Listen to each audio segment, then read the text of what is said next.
All right, guys. This is the notes that I put on the board that should still be on the board from earlier this morning.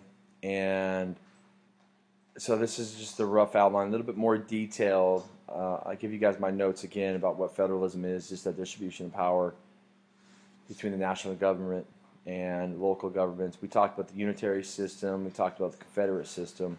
What I failed to do is put on there is in a federal system of government, the power goes to the national government, and then the power also goes to the state government, and then they both in turn give power to the citizens. And so I didn't draw that diagram up there, but hopefully you make that connection. All this stuff again tells you the reasons what we discussed in class, why we have a federalist system, why it works for the United States. The stuff in bold, remember that's on the AP exam, and that's important. It's also going to be on my exam. And so just realize that that stuff could be answers to questions in FRQ or a multiple choice question coming up. Question again today, it was a good question. You might not have heard it before the end of class. Why does this check tyranny? And we need to talk about the Shays Rebellion. If you remember that awesome video you guys watched in class the other day, had that on there. And so we'll talk about that when I get back, but just realize, remember, that's when the farmers were getting foreclosed on, went to the courthouses and tried to take them over. That would be an act of tyranny. The other national government, the only powers granted to it, all their powers belong to the states through Amendment 10, and so that's a big one.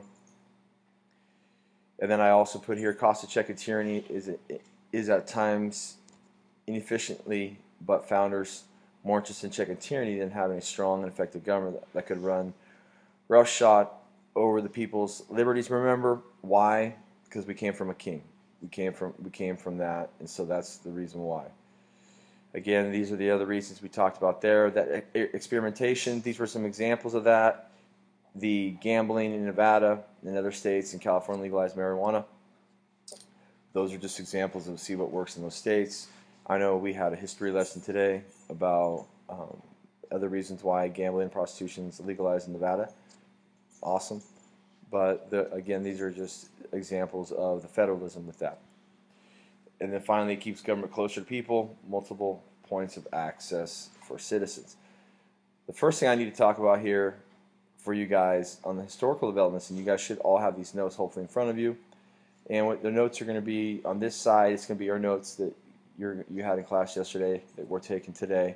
On the back side is a worksheet that has you guys put the that's Rocky and Ollie in the background giving you a little cowbell.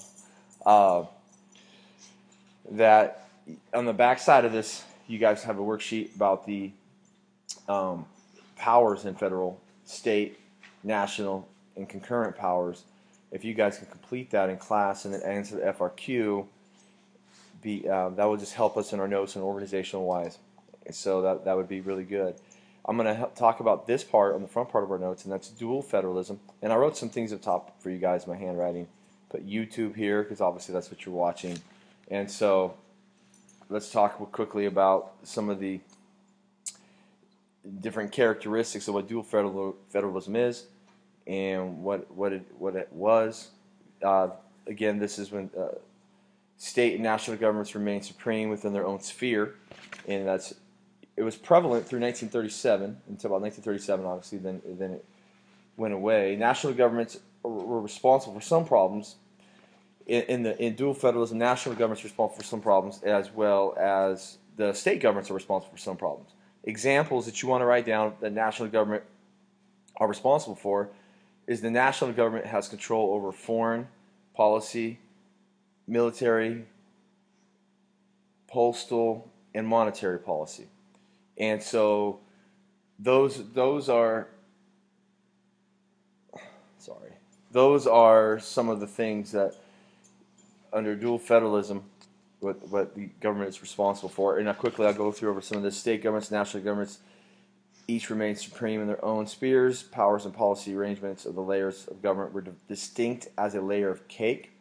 Suggested that the powers of the national government should be interpreted narrowly.